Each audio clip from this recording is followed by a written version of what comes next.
U.S. election night in 2016, a surprise win by Republican billionaire Donald Trump shocked the world and devastated Democrats. Almost immediately, tens of thousands of Americans across the country take to the streets in protest. Ever since the election night and taking office in January, the protests haven't stopped, as Trump's presidency has been antagonizing for many. Pulling out of the Paris Agreement on climate change left a majority of Americans shaking their heads. We're getting out.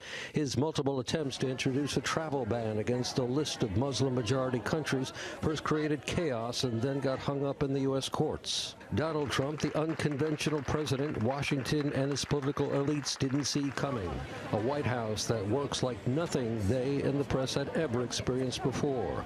Often unpredictable and rapid turnover in Trump's administration creates a constant flare of chaos. General Flynn, Sean Spicer, Reince Priebus, Scaramouche, Bannon, and Price. Trump's administration staff carousel in full swing.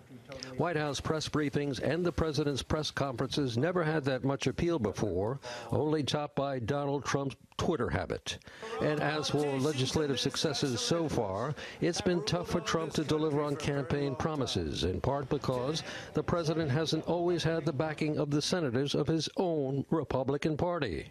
Away from Washington, in states which went solidly for Trump a year ago, the president's approval ratings are nearly unchanged, and Democrats have not gained any ground. I am very happy with the choice I made. I voted for him.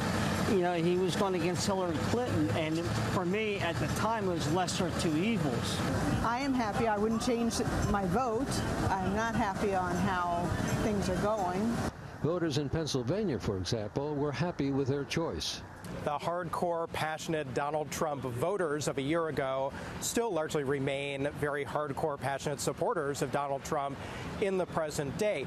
What Donald Trump has to worry about perhaps a little bit more are the people who weren't that passionate. A year after one of the most contentious elections in U.S. history, President Trump appears to be hated as much as loved. And on that point, both his supporters and his critics are in agreement.